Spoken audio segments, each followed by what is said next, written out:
Good evening, ladies and gentlemen. Tonight's program is sponsored by the Institute of Politics at the Kennedy School and by the Program on Constitutional Government in Harvard's Government Department. Our subject tonight is politicians and generals at war. We're at war now, and we have politicians and generals. How should politicians behave toward generals and vice versa? And what should they think of each other? Our main speaker tonight is Elliot Cohen, who is a professor at Johns Hopkins SAIS School of Advanced International Studies in Washington, D.C. He's a former denizen of Harvard. He got his PhD in the government department, and he was for some years a professor here and senior tutor in Quincy House. He has also been a professor at the Naval War College, and he served on the policy planning staff of the Secretary of Defense and directed the U.S. Air Force's Gulf War Air Power Survey, among other things. And he's the author of a number of books on civil military questions, including his latest, which is called Supreme Command: Soldiers, Statesmen, and Leadership in Wartime. Somehow we've demoted the statesmen to politicians. On the back of this book it says, a statement by one William Crystal, "If I could ask President Bush to read one book, this would be it." And apparently he was able to make this request because the book was seen in the company of President Bush. We don't know whether that means that he read it, but there it is. And answering him or responding to him is Tad Ulstrom, a professor of national security policy at the Kennedy School and also a retired general in the United States Air Force. I was wondering whether to call him professor or general, and that led to the further question, which is it better to be, a professor or a general? And I decided it's better to be a general, because if you're a general, they might make you a professor, but if you're a professor, they're never going to make you a general. And before he came to the Kennedy School, he was a fighter pilot with many combat missions. And also he was superintendent at the United States Air Force Academy in the shadow of Pikes Peak in beautiful Colorado Springs. Now, a superintendent of the Air Force Academy is like being a college president. So that raises the question, which is it better to be, a professor or a college president? My answer is professor. And my reasoning is by analogy. I know I'm addressing a Harvard audience with high SAT scores. Therefore, you're good at analogies. And the analogy is this, say, that a general is to a fighter pilot what a college president is to a professor. That might still raise the further question, which is better, a fighter pilot or a professor? But I've reached the end of the introduction, and it's now time for Elliot Cohen to speak.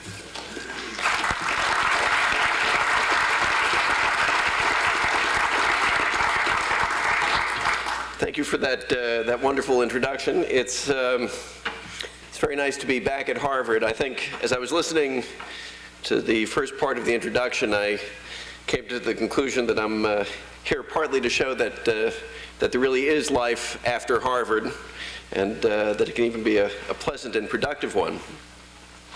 About 15 years ago, actually right after leaving Harvard, I was teaching in the strategy course at the Naval War College. This is one of the country's 5 war colleges where senior officers go.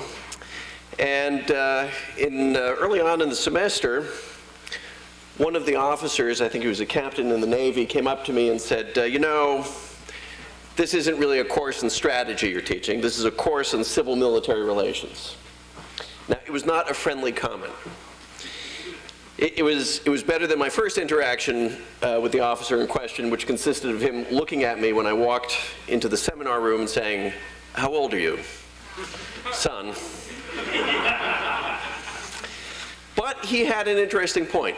What we discovered in that course, and was a course which basically was a romp through military history, was that civil-military relations in wartime consists of a lot of overlapping responsibilities, disagreements, hurt feelings, resentments, tantrums, periodic screaming matches. It wasn't a pretty sight. Even discussing it made both the teachers and the officers uncomfortable, and I think it still does. Most people would rather talk, if they're going to talk about military matters at all, talk about strategy or tactics or technology or even, God help us, logistics. To talk about civil-military relations is sometimes construed as thinking, I'm afraid the military is about to launch a coup, which of course isn't true, at least in this country.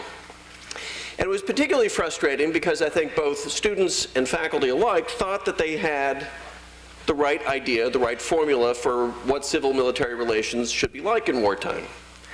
Let's call it the normal theory. And it goes something like this. That in a well-ordered democratic state, what should happen is, of course, the civilians should declare war, they should make peace, they should decide who our enemies are, who our allies are, they should set objectives, they should set some bounds on military action, they should provide resources, they should replace the most senior commanders if they prove unfit, and of course shape the final peace. What does that leave for the military? Well, the military are professionals, and the civilians are best off if they let the professionals be professionals. That is to say, they should not meddle, micromanage, interfere, or pry. As I said, if they don't trust their senior military advisor, they should relieve him, or as we would now say, her as well. But they shouldn't intrude into what we would now consider tactics or operations. That view, that normal theory, is very much alive and well. A recent issue of U.S. News & World Report, interview with a former four-star general, quote, Secretary of Defense Rumsfeld is smart enough to know that the way to run a war is to let the senior military know what the rules are and let them run the war, close quote. I'm not so sure that Secretary Rumsfeld knows that, but still the view is out there. And it's in no way a new view. It's actually quite an old view. And for evidence of that, let me take you quite far back to the year 168 BC, the beginning of the Third Macedonian War, which is probably not something you're studying here at the Kennedy School. A Roman general, Consul Lucius Aemilius, is giving a speech to the Senate, and this is what he says. He says, generals should receive advice, in the first place from experts who are especially skilled in military matters and have learned from experience, and secondly, from those who are on the scene of action, who see the terrain, the enemy, the fitness of the occasion, who are sharers in the danger, as it were, aboard the same vessel. Thus, if there is anyone who is confident that he can advise me as to the best advantage of the state in this campaign which I am about to conduct, let him not refuse his services to the state, but come with me to Macedonia. I will furnish him with his sea passage, with a horse, a tent, and even travel funds. If anyone is reluctant to do this and prefers the leisure of the city to the hardships of campaigning, let him not steer the ship from on shore. The city itself provides subjects enough for conversation. Let him confine his garrulity to those. Let him be aware that I shall be satisfied with the advice originating in camp. And Lucius Aemilius has had plenty of kindred spirits throughout the years. President Bush, number 41, writing of the Gulf War. And this is, he says that General Colin Powell, then the chairman of the Joint Chiefs of Staff, ever the wise professional, wanted to be sure that if we had to fight, we would do it right and not take half measures. He sought to ensure that there were sufficient troops for whatever option I wanted, and then the freedom of action to do the job once the political decision had been made. I was determined that our military would have both. I did not want to repeat the problems of the Vietnam War or numerous wars throughout history where the political leadership meddled with military operations. I would avoid micromanaging the military. Well, our historian Titus Livy records that actually a surprisingly large number of senators took Lucius Aemilius up on his offer and got a free trip to Macedonia. And a historian of the Gulf War might quibble with President Bush's depiction of it. The question remains, why don't sensible people adhere to the formula that seemingly everybody agrees on? Because they don't. And what I try to do in my book, Supreme Command, is first explain how this is not the case, and secondly, why. And its argument is that good war leadership inevitably leads to civil-military friction, tension, and yes, what often feels like, and sometimes is, micromanagement, second-guessing, and meddling. And that certainly leads to bad feeling, resentment, and hostility. And what's worse, I argue that that's necessary. Let me give you 3 examples from the book that give partial answers to those questions, how and why, and which I think illustrate as well some of the ways in which our usual narratives about civil-military relations are flawed. Let me begin with a very familiar, at least to an American audience, tale, and that's the tale of Abraham Lincoln. Now, in the usual story of the Civil War, Abraham Lincoln's challenge was finding a general. And that when he found a general, namely Ulysses S. Grant, he effectively turned the war over to him. Now, in the meanwhile, he went through a lot of generals. His first commander, Irwin McDowell, lasted 5 months. George McClellan, his successor, lasted a year. His successor, John Pope, 2 months. McClellan is brought back. He lasts a month. Ambrose Burnside, 3 months. Joseph Hooker, 5 months. George Meade, nominally 2 years, actually 9 months before he's superseded by Grant. Well, in any case, in the spring of 1864, Lincoln turns Grant loose on the climactic campaign going south. And he sends a letter which seems to epitomize the normal theory of how things ought to work. It goes as follows. Not expecting to see you again before the spring campaign opens, I wish to express to you in this way my entire satisfaction with what you have done up to this time so far as I understand it. The particulars of your plan I neither know nor seek to know. You are vigilant and self-reliant. And pleased with this, I wish not to obtrude any constraints or restraints upon you.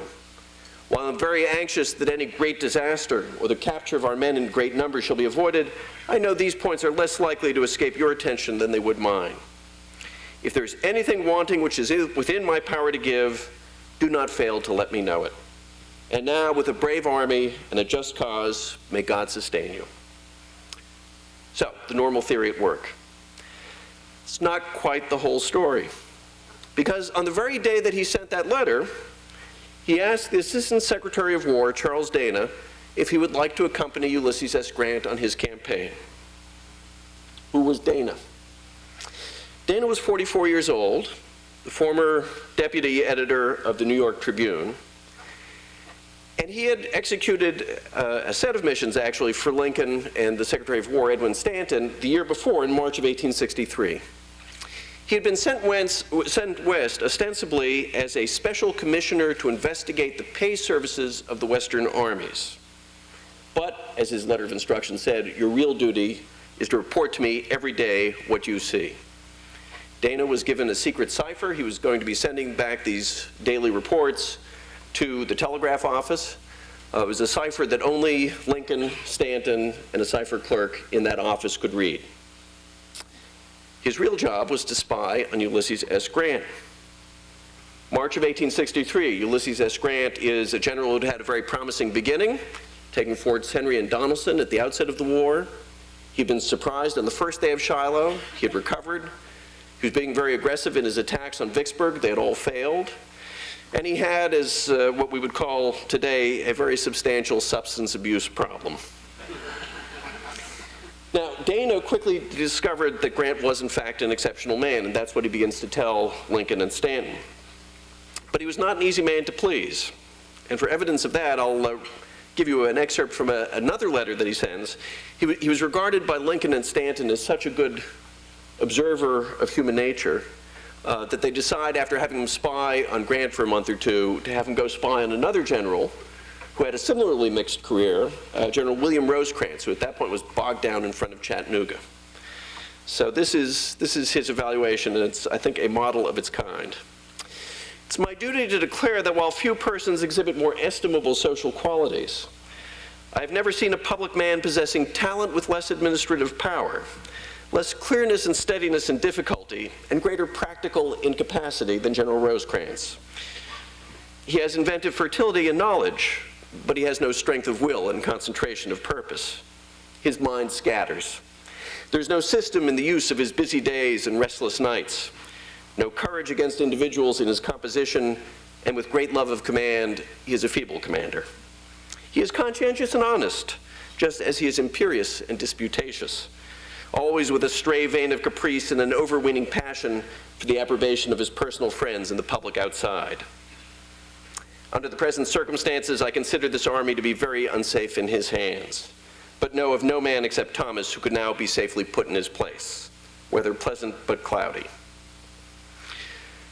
So this is the man that Lincoln invited to go riding with him the day that he sends Grant on his way. Dana says, when asked if he'd like to accompany Grant on the campaign, says, "When would you like me to leave, Mr. President?" And Lincoln just looked at him and said, "Now." And indeed, Dana serves really the same function, in this case not so much spying on Grant as keeping Lincoln apprised of what he was doing. And the fact of the matter is that even though Lincoln had said that he was turning the campaign over to Grant, that's not what he does. He's on top of Grant all the way through to include the point where both he and Stanton correctly suspect that the Confederates were going to launch a sneak attack on Washington. If you recall your Civil War history, there's a march on Washington which bogs down in the shopping malls around Rockville. Lincoln and Stanton anticipate that, and they're on top of Grant, and on top of Grant in terms of insisting that he fix the command problems. In fact, they bring him back to Washington to fix it. At one point, Grant puts an extremely tough cavalry commander, Philip Sheridan, in charge of the pursuit of Early. He says, "I want you to follow the enemy to the death." And Lincoln, who's reading all of his traffic, going back and forth. Lincoln is looking over his shoulder the whole time, says, "I've seen that order, I approve of it, but," he said, "look over the dispatches you may have received from here ever since that you made that order and discover, if you can, that there's any idea in the head of anyone here of putting our army south of the enemy or following them to the death in any direction. I repeat to you, it will neither be done nor attempted unless you watch it every day, an hour, and force it." So Lincoln really was supervising Grant all the way through. Well, why did he do this indirectly? I don't think it was in his nature to be direct. Lincoln was not a simple man. His law partner, Willie Herndon, once said that any man who took Lincoln for a simple man usually found himself lying flat on his back in a ditch. He trusted no one. He was as devious and cunning as he was, in fact, noble and heroic. He understood a very important point, that officership is indeed a profession, an extraordinarily demanding profession, and it was back in the 19th century as it is today, but it's a very peculiar profession. Unlike doctors who operate every day or every week, or lawyers who go into their courtrooms on something like that basis, generals very rarely get to wage war. And when they do, they are always, in effect, new to their responsibilities. So it's not surprising that Lincoln felt that he had to be on top of Grant all the way through. Second example I'd like to give you comes from the tenure during World War II of Winston Churchill, arguably the greatest war statesman of the 20th century. Now here too we have a standard narrative. It's Churchill, no doubt the eloquent orator, but also Churchill the bully, the romantic, the fantasist, Churchill, the guy who is out of touch with the nature of modern war. It's a very durable portrait, and it's also false. And I'd like to illustrate why with an instance of his favorite technique of civilian wartime leadership, the close questioning of generals about operational issues. So the date is March 1941. At this stage in the war, you'll recall that the French have been knocked out, Britain is alone, the Germans have not yet invaded the Soviet Union, and in fact, nobody knows yet that that will happen. So the British really think they are alone. They are expecting to be invaded in the spring. They believe that they had just narrowly escaped invasion in the fall of 1940, but once the weather gets better in the late spring of 41, there would be an invasion. And so they are naturally enough conducting exercises to prepare for it. In late March 1941, Churchill gets a report on Operation Victor, which is a notional German invasion which is just barely beaten back, but only after the Germans penetrate about 40 miles into the British countryside. This is the memo that he sends to the commander of the Home Forces, General Alan Brook. 1. In the invasion exercise Victor, 2 armored, 1 motorized, and 2 infantry divisions were assumed to be landed by the enemy on the Norfolk coast in the teeth of heavy opposition. They fought their way ashore and were all assumed to be in action at the end of 48 hours. 2. I presume the details of this remarkable feat have been worked out by the staff concerned. Let me see them. For instance, how many ships and transports carried these 5 divisions? How many armored vehicles did they comprise? How many motor lorries, how many guns, how much ammunition, how many men, how many tons of stores, how far did they advance in the first 48 hours? How many men and vehicles were assumed to have landed in the first 12 hours? What percentage of loss were they debited with? What happened to the transports and store ships while the first 48 hours of fighting were going on? Had they completed emptying their cargoes? Or were they still lying inshore off the beaches? What naval escort did they have? Was the landing at this point protected by a superior enemy daylight fighter formation? How many fighter planes did the enemy have to employ, if so, to cover the landing places? You get the gist of this. This goes on for several more paragraphs. Brook gamely responded to this, and with quite a long memo answering him on each of these points. Churchill wrote back an equally long memo explaining why none of them were convincing. So why was he doing this? Was he doing it simply because he was a meddler, or, as Brook probably thought, simply in order to torment another general? The truth is really rather different. In the spring of 1941, the British faced a number of major decisions. One decision which Churchill and the War Cabinet faced was, do you take tanks, which were a scarce commodity, and hold them for an invasion of Great Britain? Or do you risk everything and try to run them through the Mediterranean to reinforce a successful offensive against the Italians in North Africa? Churchill was, in short, trying to figure out, he wasn't trying to run British exercises, he was trying to figure out what kinds of risks he could afford to run.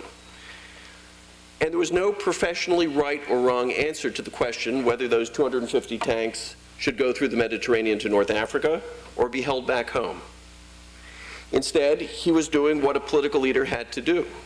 Moreover, he understood that military organizations and their leaders have inclinations and tendencies, and in this case, an entirely natural and understandable bias to overrate threats and dangers to the homeland, and that it was his job to counteract those tendencies. Churchill, like most great war leaders, did not overrule his military commanders very much. In fact, it's very hard to come up with an instance where he just said, do it because I said do it. Instead, he held them to a merciless standard of common sense and of evidence. He was a master of what I call in the book an unequal dialogue between politician and general. Well, at this point, you may be saying to yourselves, that's all very well. You've given us 2 instances of geniuses, and you've got a couple of other geniuses in your book. Most political leaders are not geniuses. Or to put it in the words of a famous general, you recall what Clemenceau said about war? He said war was too important to be left to the generals. Well, when he said that, he may have been right. But today, war is too important to be left to politicians. They have neither the time, the training, or the inclination for strategic thought.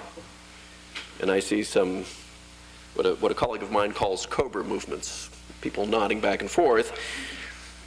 Before you do that, I should point out that those are the words actually of a fictional general, a figure in Stanley Kubrick's movie Dr. Strangelove. In fact, they're the words of the half-crazed Brigadier General Jack D. Ripper, who has just launched World War III in a presumably futile effort to preserve America's purity of essence. Now, most politicians are not Lincolns or Churchills, of course, and that has its benefits because outsized talents and characters frequently make for outsized mistakes. But the truth is, it's only strong civilian leaders who actually engage in what I call the unequal dialogue. And that brings me to my third example, Vietnam. Here, too, there is a conventional narrative, and it's a narrative of civilian leaders meddling, micromanaging, and interfering with the military, and thereby losing a war at enormous cost to this country and, of course, to Vietnam as well. That is a conventional narrative which has not received nearly enough critical scrutiny. To be sure, Johnson and his advisors did indeed pick targets for the bombing of North Vietnam during the early parts of the war, partly in pursuit of a misguided strategy of signaling, partly in order to, and I think this was a particularly important consideration for them, to avoid a repeat of the Korean experience by bringing China or the Soviet Union more fully into the war. But consider what Johnson did not do. He and other American leaders never asked General William Westmoreland, the American commander in South Vietnam, any of the hard questions that a Churchill would have asked. What is this strategy of search and destroy? Why do you think it will work? How is the other side reacting to it? What is your evidence? The aptly named Robert Strange McNamara records in his tortured memoir of Vietnam, "I clearly erred by not forcing a knockdown, drag-out debate over the loose assumptions, unasked questions, and thin analyses underlying our military strategy in Vietnam. I'd spent 20 years as a manager identifying problems and forcing organizations, often against their will, to think deeply and realistically about alternative courses of action and consequences. I doubt I will ever fully understand why I did not do so here." I don't understand it either, but that's not the point. The point is this: Westmoreland, who I think in retrospect most historians would agree was not well suited to fight that war, held his position for no fewer than 4 years. Very hard to imagine him lasting much longer than 4 months under Lincoln. And at the end of it, he wrote in his memoirs a staggering line, quote, "I have never known a more thoughtful and considerate man than Lyndon B. Johnson," which suggests either of two possibilities. Either he knew a very different Lyndon Johnson than Robert Caro has described in his wonderful biography of that man, or more likely, either Johnson or he, or perhaps both of them, failed in their responsibilities to one another and to the country.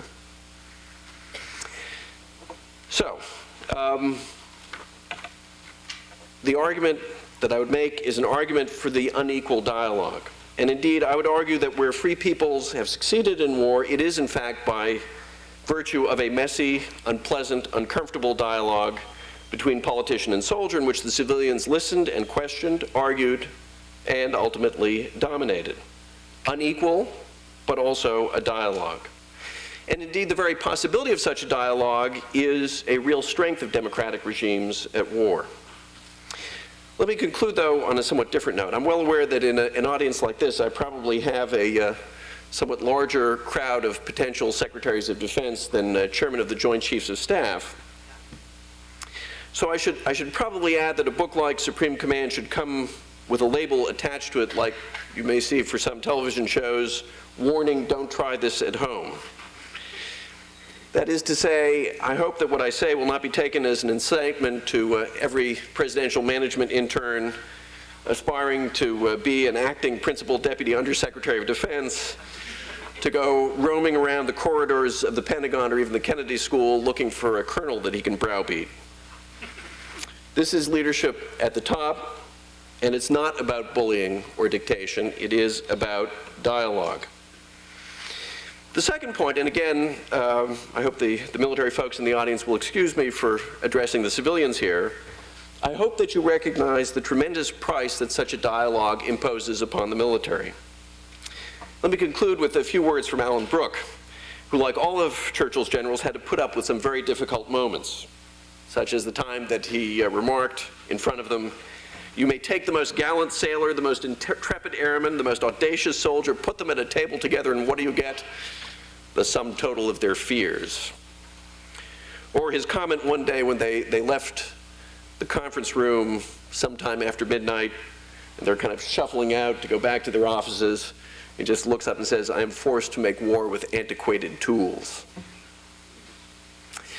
Brook was an Ulsterman, like so many senior British officers, reserved, austere, dour. He had only one hobby, bird watching, and that really didn't allow for much in the way of emotional catharsis. So he discharged his feelings into his diaries. He made the mistake of allowing part of those diaries to be published in the 1950s, with the result that he was the only man that Churchill's secretary ever saw cut dead at a party. Here's one entry that was not published at the time. This is late in the war, September 10th, 1944. Quote, "Churchill has only got half the picture in his mind, talks absurdities, and makes my blood boil to listen to his nonsense. I find it hard to remain civil. And the wonderful thing is that 3/4 of the population of this world imagine that Winston Churchill is one of the strategists of history, a second Marlborough. And the other quarter have no conception what a public menace he is and has been throughout the war. It's far better the world should never know and never suspect the feet of clay on that otherwise superhuman being. Without him, England was lost for a certainty. With him, England has been on the verge of disaster time and again. Never have I admired and despised a man simultaneously to the same extent. You can practically see him driving the fountain pen through the paper as he writes that. It was strong stuff. Brook barely spoke to Churchill after the war. He came away from that war broken down in health, exhausted, unhappy, feeling hard done by, perhaps justly so. He paid the price of what was, I think, ultimately a sound civil-military relationship. That's not a cheerful thought, I realize, particularly if you're a general, but it's the truth. A wise officer, one of those colonels who, if we'd ever been involved in a really large war, would, I'm convinced, have been a great general, once gave me a piece of advice, which I hope General Ulstrom will forgive me for passing along: never feel sorry for a general. To which I might add, never feel sorry for a politician either. Because particularly in time of war, the stakes are too high to feel pity. But empathy, if not sympathy, is another matter. And that, it seems to me, is a quality that's well worth cultivating. Thank you very much.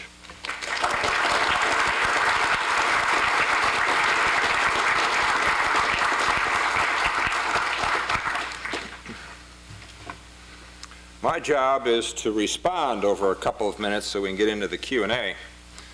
The first part is real easy because I can answer Harvey's last question very quickly.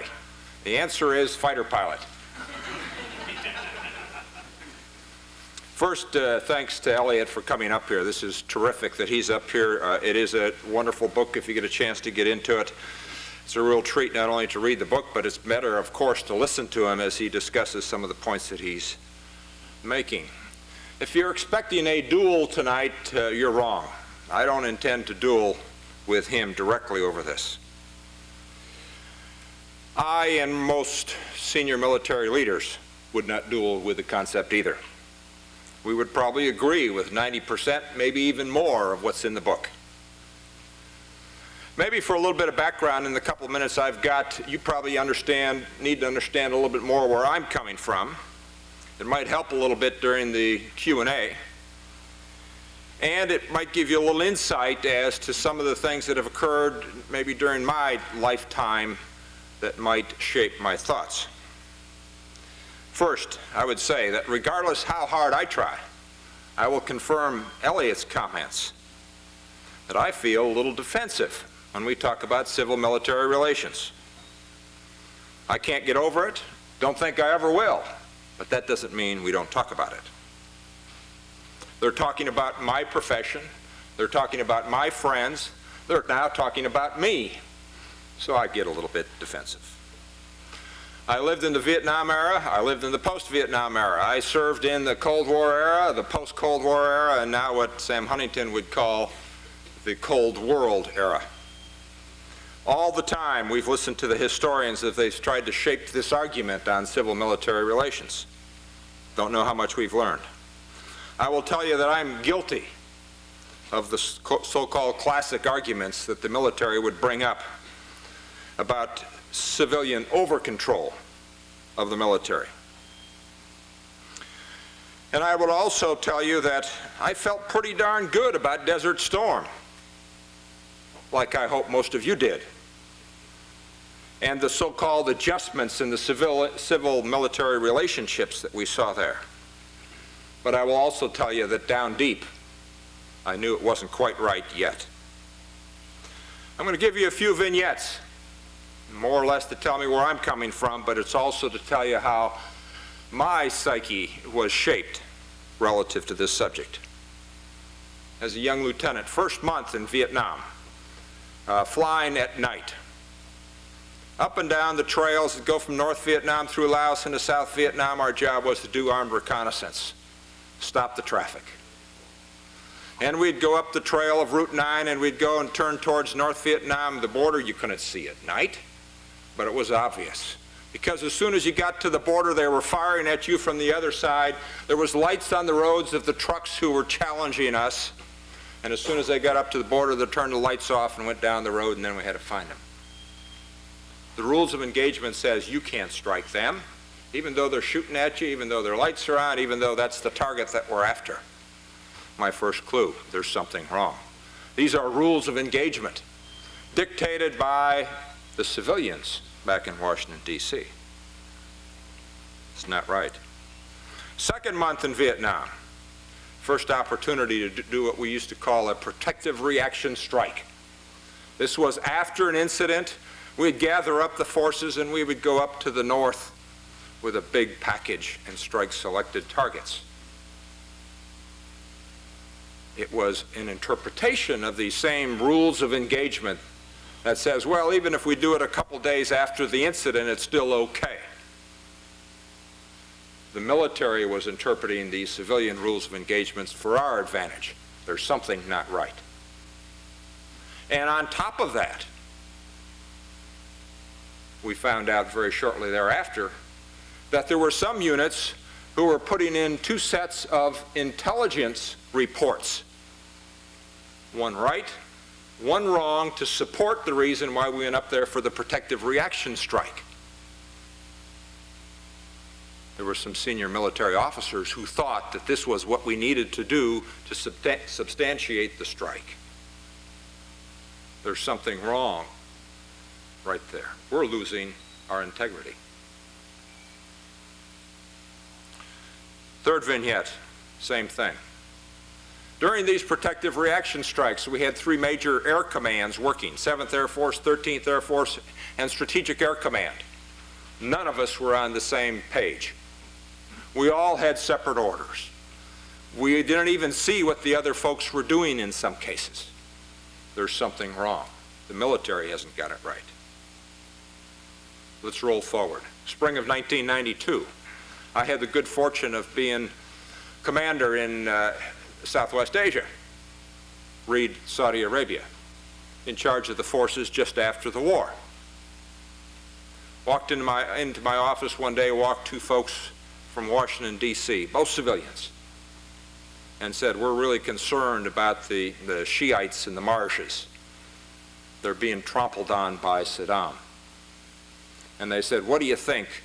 And what would you do if we asked you to put together a no-fly zone over the southern part of Saudi Arabia? And even though I didn't like the fact that they were coming to me and asking me this question, and I didn't give them very positive responses, that didn't bother me near as much as the enlightenment that came to me at that point that we had gotten it wrong at the end of the war. Because we're already back into it. We screwed up the peace. Whether or not that was a civilian issue or a military issue, but we had screwed up the peace. Let's roll it forward a little further. Spring of 1999. Now, not that generals do this all the time, but I had the opportunity to spend quite a bit of time one day with the president one-on-one. Most of it in the back of his hard car. And he talked to me about what was going on in Kosovo. I thought it was a wonderful rendition of his philosophy and his rationale and some of the strategy on why we weren't putting ground forces in, trying to keep the Russians out, why we're using air power, why we're not listening to what General Clark is asking for. I thought it was terrific. But what struck me when it was all done is why was he telling me that? Because I knew darn well that the military folks at the other end of this thing wasn't getting the same story. Something wasn't right in the civil-military relationship. The communication channels were not there. And I'll roll forward just one more little vignette. My last couple years in the Air Force as I was the superintendent of the Air Force Academy. I had access to Congress. I actually could go to Congress, sometimes on their invite, to ask for budget entries into our budget process. I'm a meddler. All of a sudden, I'm the meddler. Because I could go to a congressman and ask, and he'd say, oh, we can take care of that. and it would happen, and then I'd go back to the OSD budgeters and tell them what I was able to do with Congress. There's something not right if we can do that, but I did it anyhow. Well, back to the issue. I know that Professor Cohen piles on the generals just a little bit. We probably deserve it. I find myself largely in agreement, and rather than boring in on the few points that I might disagree with him, I think what I'll do is maybe frame the last couple of comments in the form of questions that came to me as I looked at his book and as I listened to him. And they might help stimulate some of the questions that might come out of the audience. Question number one, how far can the civilian leadership go in this meddling? And what does that impact have on the ability of the general to lead? Because they too have an organization. They too have a following. They too have a very active following that looks to them for leadership. Are we undercutting that ability to lead? Can an organization respond to a leader that's lost his or her credibility?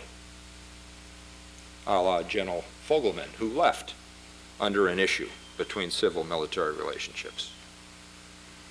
I would ask Elliot, what's the role of trust in this relationship between civilians and military? And how strong a role should that play to maybe cut down on the meddling? What are the principles that guide civilians in their control of the military? Are there any?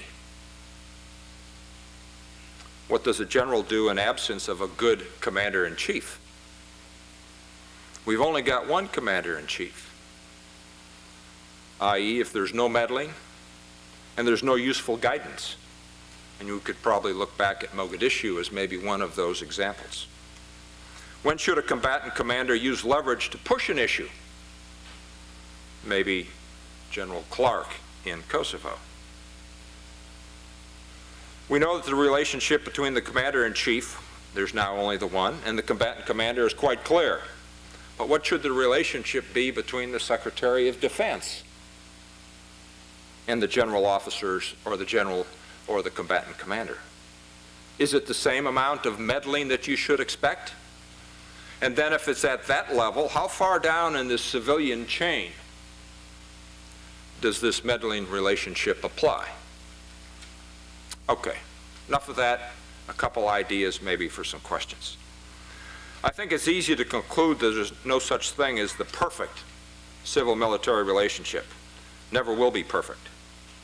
When you look back on our nation's history, outcomes in conflict have been reasonably good. And it's not just technology and resources that have led to the success. It's the entire security mechanism that ought to get the credit. The military, our form of government, our civilian commanders, public support, and I could go on. They are all part of a very sensitive equation that continually gets out of balance. And it's safe to say that civil-military tension lives on and on and on, and generals will always be disposable. Okay, Q&A.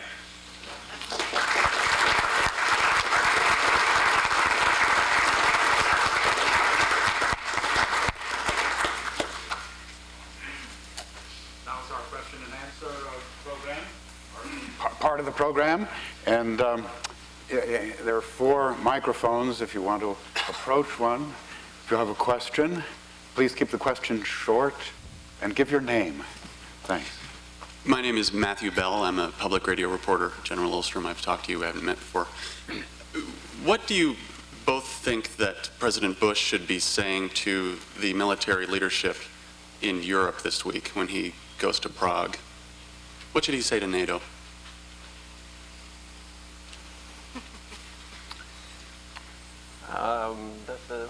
I'm glad you're all here, I suppose.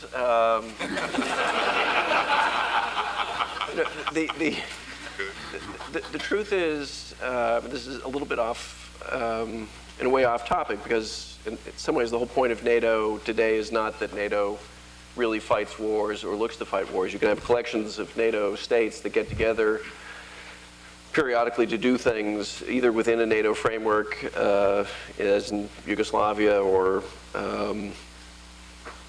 NATO countries combining with other countries, as in some ways you have in Afghanistan, or you certainly had in the Gulf, to do things.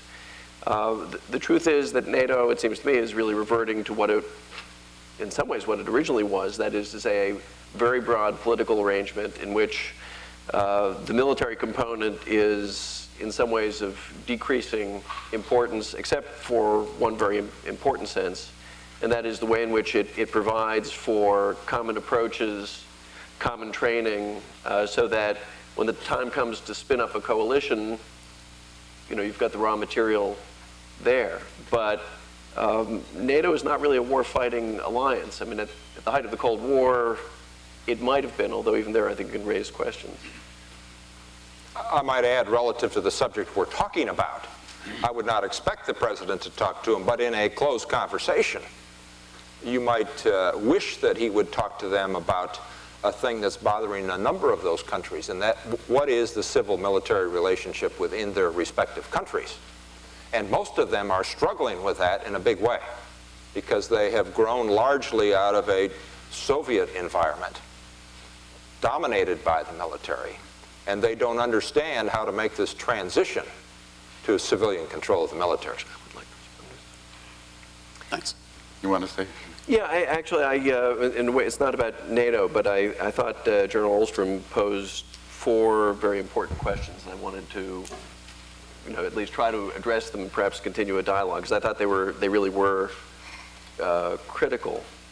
The first of your questions, it seemed to me, was how far can the civilians go? And the difficulty, it seems to me, is it all depends.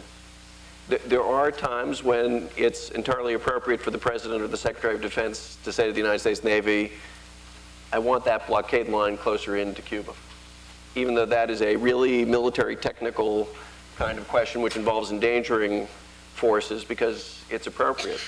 The difficulty is, of course, for the civilians to exercise good judgment about when it makes sense to plunge in at that level and when it doesn't. But in the book, I give a number of cases of this. There will be times when, for a whole host of reasons, the civilians will be operating at that level of detail. And that's a very uncomfortable notion. It doesn't square with what we teach military people in the war colleges, but I think there you have it. Trust. I think one of the big differences is that between military people and politicians is military people, for excellent reasons, and it's one of the things that makes them very appealing, operate within a culture of trust. You have to, and that's bred into you from your days as a second lieutenant. I know very few trusting politicians. I don't think it's in their nature to be trusting. Otherwise, they wouldn't get to where they are. You can have trust in the ultimate wisdom of the system, perhaps, but trust in individuals, I'm not so sure. Your third question was about principles. What are the principles in which you operate? And I think that really, the answer to that, or at least my response to that, flows from what I just said. It seems to me the principles for an officer, particularly dealing with a mediocrity as a political leader, is that it's your job to speak the truth as bluntly as possible. One of the things that's so striking about the Vietnam experience, I think, is if we look at what the Joint Chiefs of Staff were doing, it's not clear that they were speaking truth to power, but rather they were hedging, and in a variety of ways. One of the issues that always comes up when one talks to senior officers about these issues is, at what point do you resign? And it seems to me resignation is really something that should happen only when you've been told to do something that's either illegal or immoral. On the other hand, doing the things that will get you fired and speaking truths that will get you fired, that I think is much more praiseworthy. I have an enormous amount of respect and liking for General Fogelman. I'm not sure that he best served the Air Force by resigning. And I don't know whether or not you agree with me on that one, but at the end of the day, I don't think it changed his Secretary of Defense, who I think less highly of, and I'm not sure it served the Air Force well. Finally, just a word about the Secretary of Defense, because the American system is very peculiar. I think if you look at it, in effect, the Secretary of Defense is a deputy commander-in-chief. The chain of command does go from the combatant commanders to him. Now it's going through the chairman in a way, but it is going to him. There is nothing comparable to that below him, really. And so I would say much of what I said about presidents and prime ministers in the book really do apply to secretaries of defense. And it's no coincidence that actually in 3 of these cases, they were, that is to say, Clemenceau, Churchill, and Ben-Gurion, they were actually combining the title of Minister of Defense with the title of Prime Minister or President. Question over here. Yeah, my name is Ed Brown. I'm sorry, is it General Cohen or Colonel Cohen? Me? Professor Cohen. Professor Cohen. Professor Cohen, General. I can tell by the bow tie. You partially answered my question, but I'd like you to expand upon it if you would. These fierce conversations between the military leaders and the civilian leaders, should they ever go public, either through direct appeal to the public, to the media, or through leaks? I would say no. For me, the classic case is General George Marshall, Chief of Staff of the United States Army, and Admiral Ernest King, who in the spring of 1942 get into a terrible argument with Franklin Roosevelt. Roosevelt, you may recall that the United States goes into World War II with this strategy of Europe first. That's where most of our resources are going to go. Of course, the war starts for us with the Japanese attacking Pearl Harbor. And Roosevelt tells King and Marshall that the United States has to be substantially engaged in Europe within a year of the war beginning, if they're going to sustain that strategy domestically. So he makes the justification in terms of domestic politics. They weren't going to invade Europe, so it was going to have to be North Africa. King and Marshall thought this was a terrible idea. What they wanted to do was to build up in the UK during 42 and invade France in the spring of 43. To his dying day, George Marshall thought that Roosevelt had made a bad decision. And by the way, Roosevelt really did issue orders to his generals. He would sign, in fact, he signed his correspondence during the war, Franklin D. Roosevelt, Commander-in-Chief, not Franklin D. Roosevelt, President. And after the war, in an interview that Marshall gave with the editor of the Hopkins papers, he said of that decision, "I guess I didn't understand the need to keep the American people entertained during war. I wish I could find a better way of putting it, but I just can't." Now, there are a couple of things that are remarkable about that. First, that Marshall didn't reconsider his position, which I think most historians would say was wrong. But more importantly, the fact that he just kept it to himself, shared it really only well after the war was over, and even then didn't publicize it. Marshall, by the way, chose quite deliberately not to write a memoir, even. He thought it would be inappropriate. And Marshall, whatever his faults as a strategist, was quite a remarkable military leader and man of integrity. So I think the Marshall standard is the right standard. That didn't prevent Marshall, by the way, from giving very disagreeable advice to Roosevelt and later on to Truman. I'd only make one comment. We don't do that as well today. I mean, there are some good examples out there where there are some leaks that are quite uncomfortable, and that is an area of concern. Should you give an example? Well, for instance, not particularly personal conversations, but we saw leaks when General Clark came back from the Sakir position that probably did not need to hit the press to talk about the issues on what he was asking for and who he was talking to, etc. But that's an example. I don't have the details. You may have some of those details, but there are those uncomfortable things that we are not doing as well. Thank you. Question up here. Hi, I'm Jenny Attia. I have a question for both speakers. To what degree are we looking at a potential schism or difference of opinion or difference of needs right now with the looming war on Iraq and between, of course, the civilian and the military leadership? And if there is such a schism, how important is it? What's coming out of that schism? What are we learning? Well, I'd say, I mean, there clearly is a division of opinion. It's very hard to gauge how far it goes. You know, you talk to different generals and admirals, you get a different sense of it. It is compounded, I think, by the fact that you have a very strong Secretary of Defense when it comes to running a war, at least, who also has a very difficult management style to live with. This is not an easy man to work for. And I think his civilian subordinates feel that as much, and in some ways even more, than his military subordinates. So part of what you're dealing with here are personalities as well as institutional kinds of things. My overall sense is that, by and large, sort of senior military opinion, to the extent you can canvass it, feels that they were more or less heard. They don't like the idea of doing this, many of them. Some do, some don't. But they were heard, and the plan, whatever it is something of a compromise. That doesn't resolve a lot of the underlying tensions, which could well burst out in the open if things go poorly. One other thing I'd say about this, and I think it's quite important, there is no such thing as the military or even the generals. The services are very different. Within the services, you know, you'll hear very, very different kinds of things. I suspect many Air Force generals have a different attitude about this conflict than many Army generals. Many Army generals might have a different view than some Marines. Within the Army, people in the Special Operations community may be very different from people in the armor community. So there's actually a lot of differentiated opinion. It's not homogeneous. Can you give us an example of how there has been a compromise in terms of Iraqi planning? Look, it's very hard to gauge this stuff just from what you read in the newspaper. But I know which journalists I tend to trust and which ones I don't.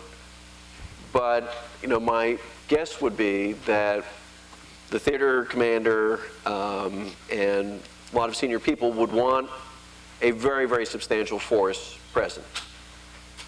There was certainly a lot of noise suggesting that the civilians thought it might be possible to do this with a much smaller ground force, a much larger air component.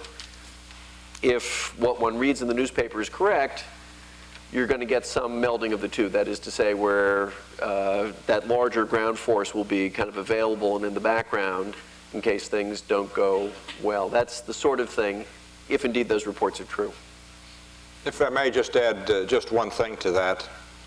Relative to the relationships, I think you hit it on the spot. Secretary Rumsfeld is not particularly easy to work for, but I think he has established a wonderful relationship with the chairman. They understand each other, they respond well, they are in constant communication. There are no gaps in that relationship. Thus, I think the Joint Staff is well on board as well because of that. I think the relationship between the Commander-in-Chief and the combatant commander, General Franks, is also very good. And that you've seen in the press repeatedly, General Franks is meeting with the President. That's a very important concept in this relationship, and I think it's good. And I probably won't go any further than that. Question here. My name is Tim Spalding. I'm a second-year MPP student at the Kennedy School and also a second lieutenant in the Air Force. So I'm learning that trust right now. So, my question is about a lot of the recent survey data and indications that the officer corps is becoming much more politicized than it has been in the past and increasingly affiliates itself with the Republican Party. You mentioned that the unequal dialogue is critical to a healthy and effective civil-military relationship strategy. I wondered if you thought that politicization and leaning to one direction would compromise the viability of that dialogue. Yeah. That's a great question. Well, the survey data is quite clear that the officer corps, the officer corps was probably always politically more conservative than the rest of society. That should not be terribly surprising. The big change is that you have an officer corps that tends to identify much more with the political party. That is, say, there's party affiliation, and that is largely Republican. By the way, in part to cure that, it's one of the reasons why I'm very much in favor of bringing ROTC back to places like Harvard. So you can,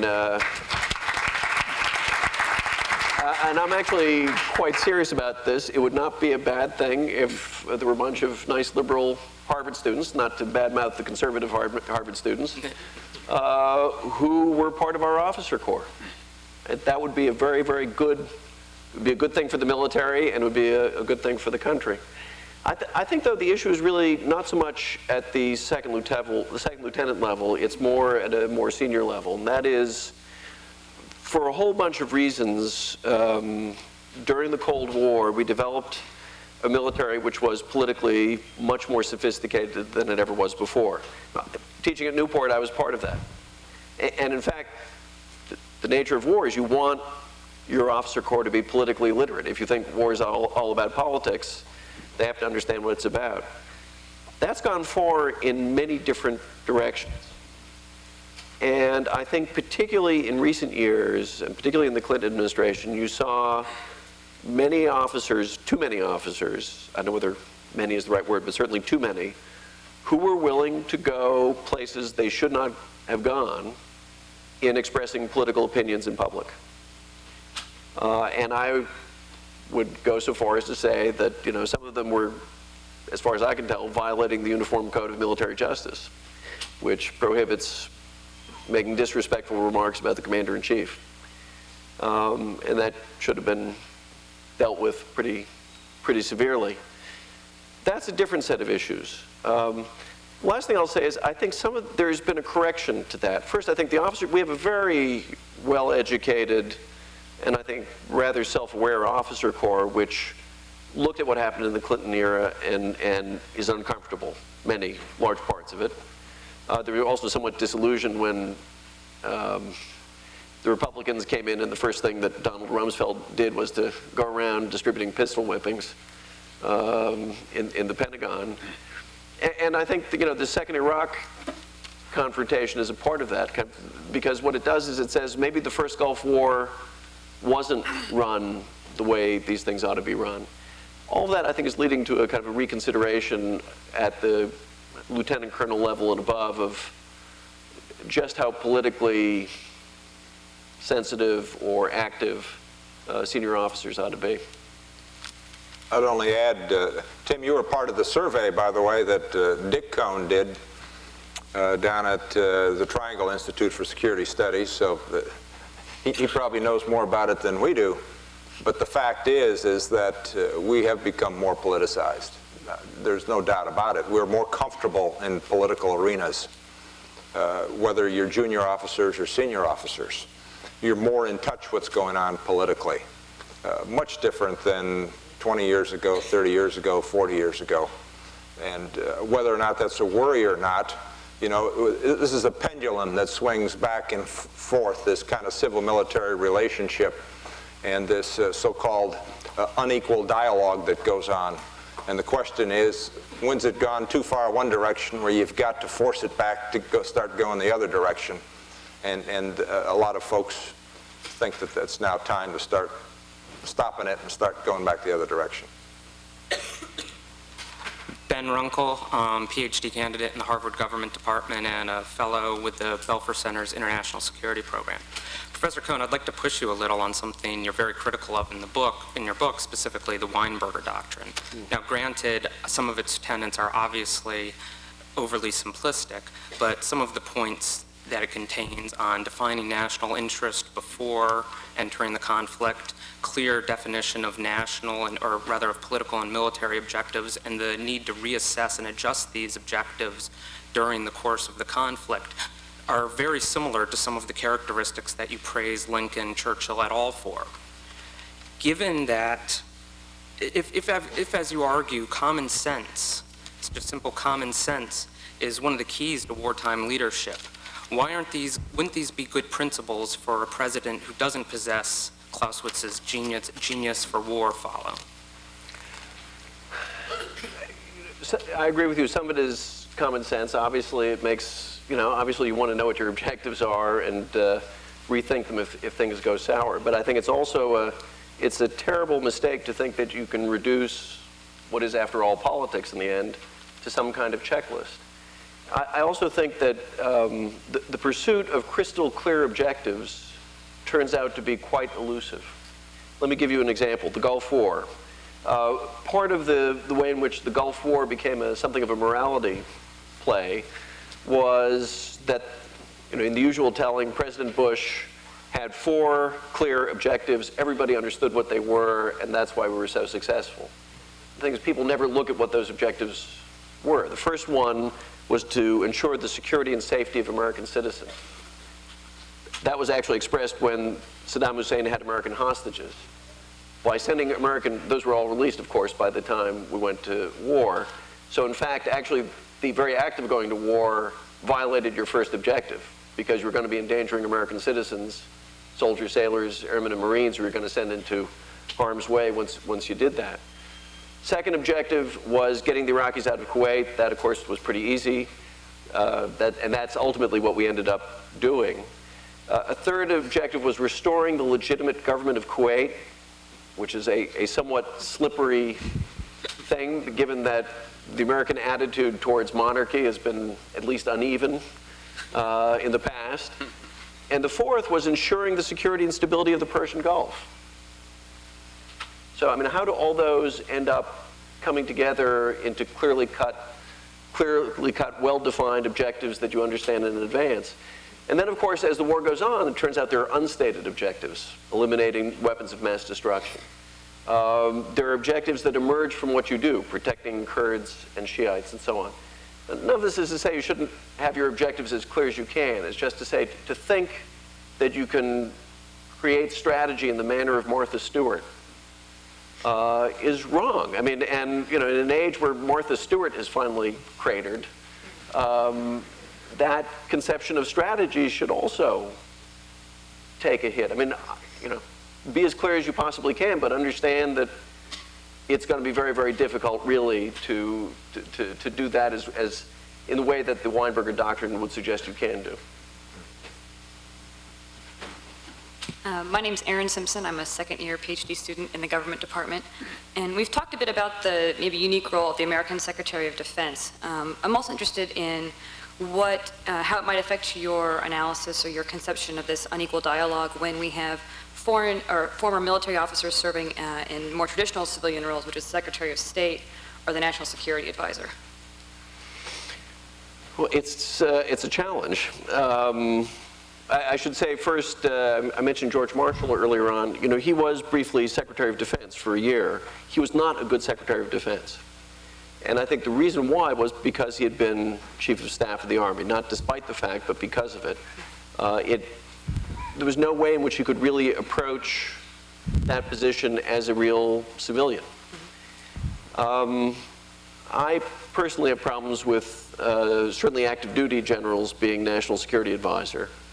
I think there's, that really is blurring of the roles of people who are supposed to come up with policy and those who are supposed to execute it.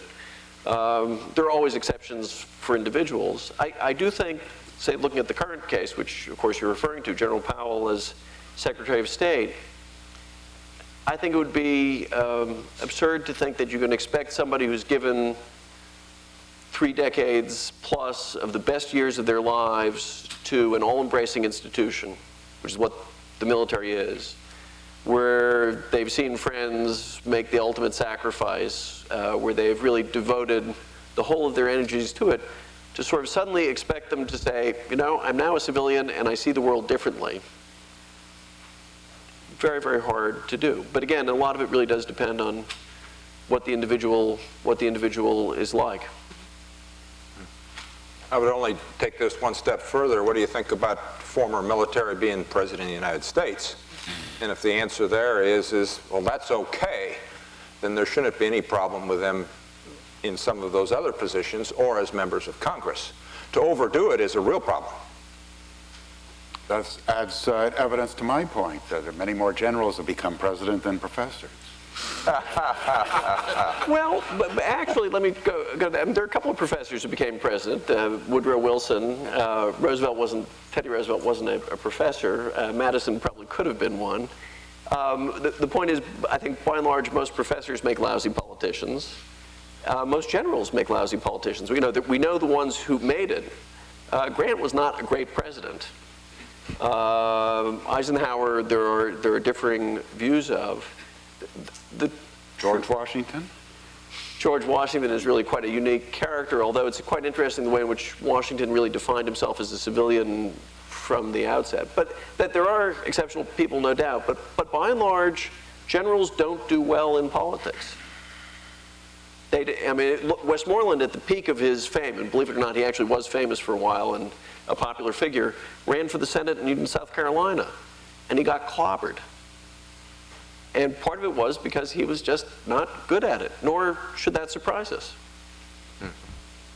Yes. Good evening. My name is Bridger McGaw. I'm a first-year MPP student here at the Kennedy School and a former presidential appointee on Secretary Cohen's staff, and a Navy brat. So we've been talking a lot about trust here tonight, and in the civil-military relationship, and confidence in the United States military has always been the number. When you ask American people, who are you, what institution are you most confident in? Which American institute? It's always the United States military and the Department of Defense. Every single time, as long as the question's been asked. So working off of that and then understanding that it's a civil-military institution, it's both. I guess I take some issue with how non-trusting, you stated a non-trusting, you've never met a politician you trust implicitly, as well as the officers are willing to place their trust in their political officers, and the political entities are willing to trust their military officers. So still going back and forth, and yet you've already stated you don't trust them. The Army right now is sort of in an odd impasse with trust, because the Secretary of the Army has already fallen under significant, this be Secretary White, with his Enron connections and a series of Crusader, leak, non-leak, I don't know where that memo came from, sort of behavior. So there's a question of whether or not the Army is sort of, their function is being eroded because the head of their institution, their civil head of it, lacks of sort of trust within the other civilian on Capitol Hill, the press. And so I guess my question is more of, right now with the culture of confidence in the military, with the success of the Afghan campaign and the amazing amount of patriotism that's going on, how can the military and the civilian leadership within the Pentagon capitalize on their efforts to reform the civil-military relationship, even in light of the fact that some of these dynamics still exist, but they need to be, they're not being dealt with, I guess, is my assertion. I guess part of my argument is they're always there. A large part of them are like a kind of a coal mine fire. They're burning, and you don't really know it until they leap out. By the way, the military has not always been the most trusted institution, the American military. I mean, as somebody who went to college in the early 70s, I guarantee you that was not the standard view of the United States Army, particularly among 18-year-old males. We'll change it in the Public Affairs Office. What? We'll change it in the Public Affairs Office. Well, I mean, the military does have its ups and downs. By the way, when you have a draft-based military, certainly at the time of the draft-based military, people had very mixed views, in part because they had more realistic views, having been inside. I think the American military is an admirable institution. There's no question in my mind about it. It's also clear to me that most Americans know very little about the military. And it's one of the reasons why military service is a good thing. You know, you see both the wonderful and heroic and the noble, and you also see the inane and the stupid. And they both exist. Just on the issue of trust, I just said I don't think politicians are very trusting people, or they give their trust very, very carefully. They give it in particular to people who've been with them for a long period of time, and have been with them through thick and thin. It's in the nature of things. An officer won't be like that, nor should they be like that. An officer should be able to serve a Democrat honorably and a Republican honorably. I'm not trying to say that the relationships between politicians and military people are frequently bad. In fact, what happens usually in an administration is they learn to be somewhat trusting. But still, at the end of the day, I think, in a way, the whole point of the book is, don't think you can make everybody feel comfortable with one another all the time. It's just not going to happen. Thanks. Well, with those words of wisdom, it's time to stop, and we have only to thank our speakers.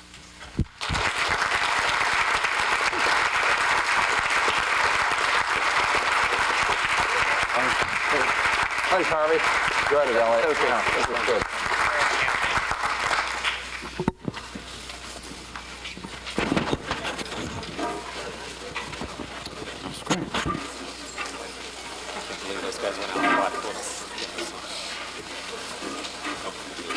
Yeah, no, it's...